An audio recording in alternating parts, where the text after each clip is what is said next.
Республикасының президенті Жээнбеков Сооронбай Шарипович.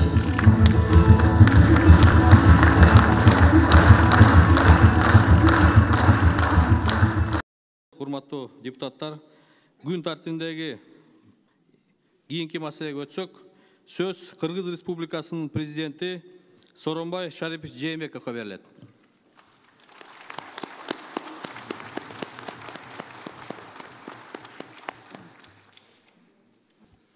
Урматтуу мекендештерим, урматтуу депутаттар, мына президентке шайланганыма кече 3 жыл болду. Кудайдын буйругу менен элдин колдоосуна таянып, мамлекеттик бийликтин баардык бутактары менен биргеликте ички жана тышкы саясатта бир топ иштерди аткардык. 2017 жылы президентке аттанганда берген негизги убадаларымды аткаруу ушул 3 жылдык эмгегимдин өзөгүн түздү. Президенттик мөөнөтүнүн алгачкы жылын тышкы саясатты жолго коюуга жумшадым. Бул көзгө көрүнбөгөн, бирок көп убакытты жана күч аракет талап кылган түшүктүү иш болду. Тышкы саясатты улуттук кызыкчылыктарыбызга толук жооп бергидей жүргүздүк. Мамилебиз согундап калган мамлекеттер менен өнөктөштүгүбүздү бекемдедик. Өлкөнү санариптештирүү, калкты таза суу менен камсыздоо, жаңы жерлерди өздөштүрүү, калкты турак жай менен камсыз кылуу — бул менин президенттик ишимдин негизги багыттары болду. Ички миграцияны токтотуу максатында аймактарды өнүктүрүү саясатына өзгөчө басым жасадым. Бюджеттик жана өлкөнүн финанс институттарынын каражатын эретке буралдык. Өлкөбүздүн экспорттук потенциалын көтөрүү максатында аймактардагы ишкерлер өзгөчө кайра иштетүү тармагы сезилерлик каржылык колдоо алышты. Соттук укуктук реформасын ордунан жылдырдык. Коррупция каршы күрөш жүрдү. Көп жылдар бою талашка түшүп келген коопсуз шаар долбоорун ордунан жылдырдык. Патрулдук милиция өлкө борборунун ишин баштап Ош шаарында даярдалууда. Мына ушул жана башка иштердин баары эң биринчи кезекте ар бир жарандын жашоосун жакшыртуу максатында жасалды. Урматтуу мекендештерим, өлкөбүздүн тарыхы 6 октябрга чейин жана андан кийинки учуру деп өлчөнүп калды. Бул факт. Бул бурулуш бизге эмне алып келет? Тарых жана убакыт өз баасын берет. Бул күндөр ар бир кыргызстандык үчүн эң оор күндөр болду. Менин дарегиме колдоо айтуу менен бирге мамлекет башчы катары тез арада кырдаалды жөнгө салуу талаптары катуу сын пикирлер айтылды. Кыйчалыш учурда эмнелер жасалган азыр кайрадан айтып отурбайын. Болгон күч аракетинди өлкөнү укук талаасына кайтарууга жумшадым. Мамлекетибиздеги журт тааныган ишмерлер жана өнөктөштөрүбүз менен сүйлөшүүлөрдү жүргүздүм. Жүздөгөн мекендештерим тынчтануусун билдирип, кеңештерин айтышты. Баарыбыз үчүн өлкөдөн өткөн дөөлөт жок экендиги дагы бир рет ынандым. Биздин жарандык коом күчтүү жана ачык деп буга чейин айтып келгем. Жарандык коом менен массалык маалымат каражаттарын ушул күндөрдөгү аракеттери Кыргызстан укуктук өлкө экендигин далилдөөгө багытталды. Мына ушундай жарандык позициялар үчүн баарыңарга ыраазычылык билдирем. Опурталдуу күндөрү коомдук тартипти сактаган элдик дружиналар чыныгы каармандарыбыз болуп калды. Алар Бишкек шаарынын тургундарынын терең сый урматына татыктуу.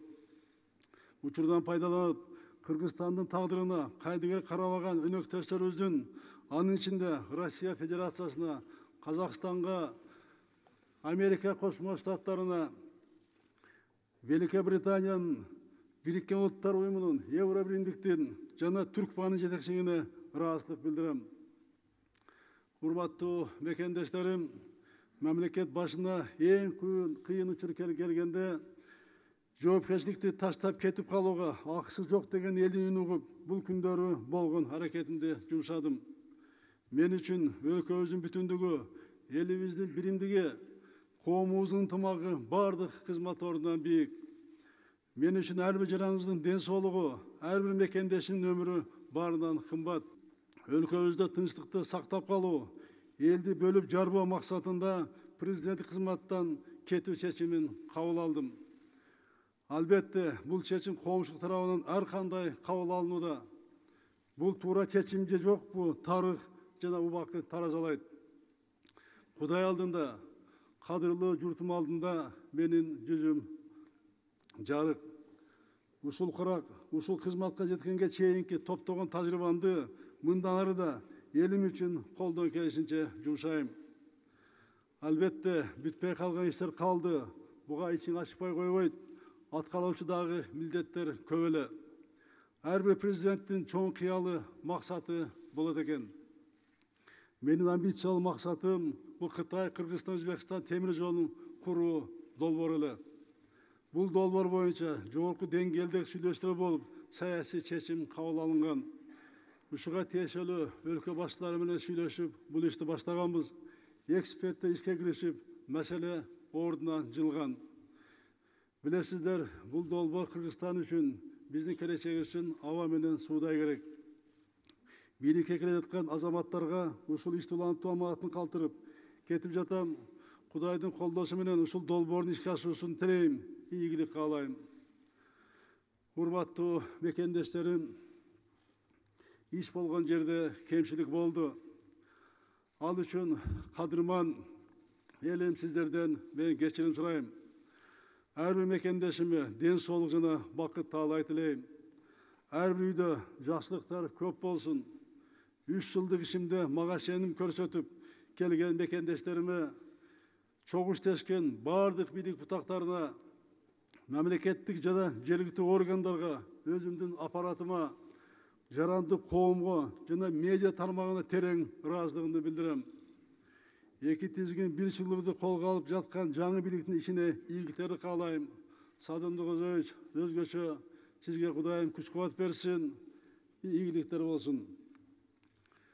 Баарыбыздын тагдырыбыз тең, жалгыз Кудайдын колунда. Мээримдүү, ырайымдуу жараткан Кудайым өзү элибизди колдоп, элибизде аманчылык, жерибизде тынччылык болсун. Аман болуңуздар, урматтуу мекендештерим. Кудайым колдосун баардыгыбызды. Кудайым колдосун. Кудайым колдосун.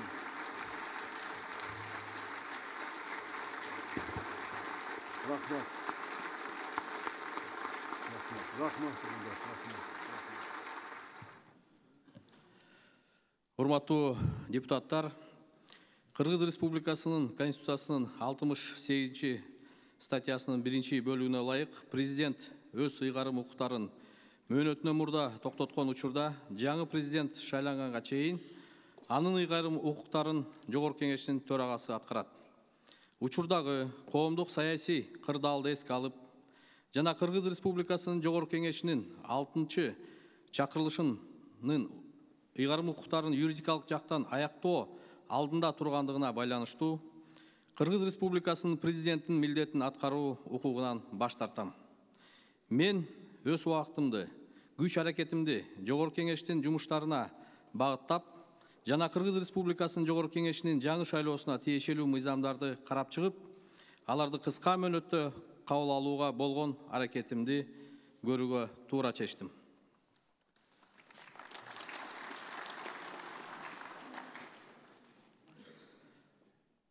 Сөз Кыргыз Республикасынын премьер-министри, мындан ары президенттин милдетин аткара турган Садыр Нуркожоевич Жапаровичка берилет.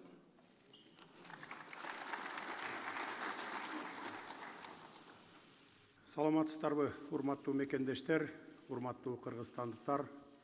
Бүгүн мына тарыхый учурга күбө болуп отурасыздар. 5-6 октябрдагы болгон окуяларда эгерде ошону турукташтырууга аракеттерди жасабай, ар кимибиз ушу үйдө жатып алганда, бүгүн минтип сиздер менен отурбайт элек. Ал баарыбыздарга маалым. Кудайга тобо эч кандай мародерчулукка алып барбай, эч кандай басып алууларга алып барбай, мамлекетте 3-чү жолу төңкөрүш болду деген сөздү калтырбай, ушундай тынчтык жолу менен, мыйзамдуу жолу менен бийлик алмашып атканына биз 1000 мертебе ыраазы болушубуз керек. Мындан ары мага жүктөлгөн милдеттерди толук аткарууга, бардык күч аракетимди ички жана тышкы саясаттарда мурда кандай келатса ошондой улантууга бардык күч аракетимди жумшаймын. Сиздерге чоң рахмат, терең ыраазычылыгымды билдиремин. Менин кайрылуум кичине бир аз кечирээк болот. Жалпы кыргызстандыктарга бир 2 сааттан кийин кайрылуу жасаймын. Рахмат сиздерге.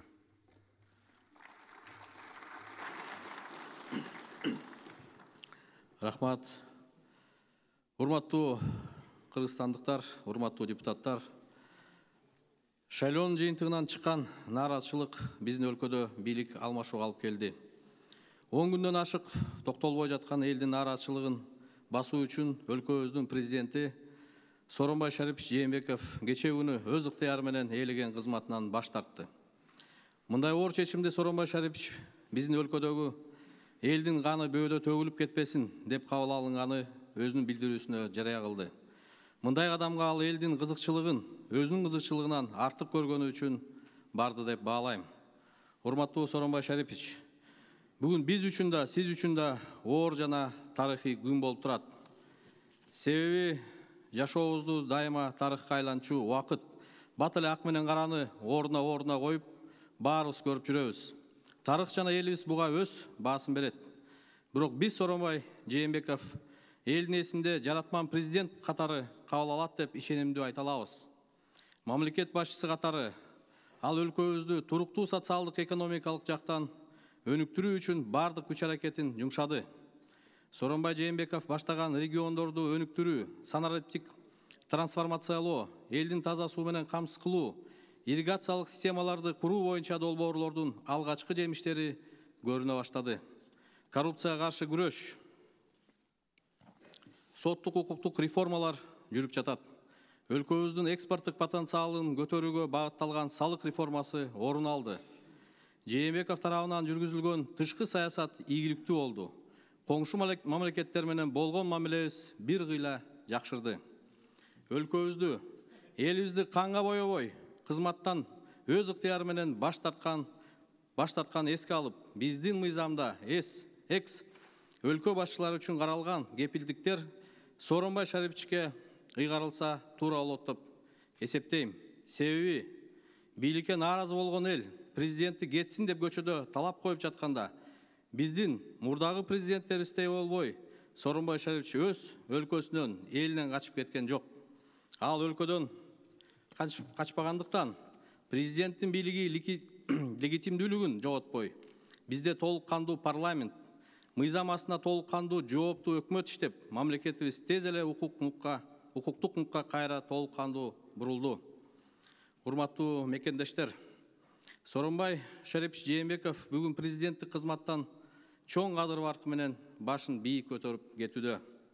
Өлкөбүз үчүн абдан оор күндөрдө ал биздин жарандарды ара жолго таштап кетпей, түзүлгөн саясий кризисти чечип, бардыгын укуктук жолго салды. Сооронбай Шариповичке сабырдуулугу, жогорку жарандык позициясы жана даанышмандыгы үчүн сиздердин атыңыздардан терең ыраазычылык билдирем. Сиз менен дагы кыргыз эли мамлекет үчүн чоң кызмат кылабыз деп биз ишенебиз, урматтуу Сооронбай Шарипович. Рахмат.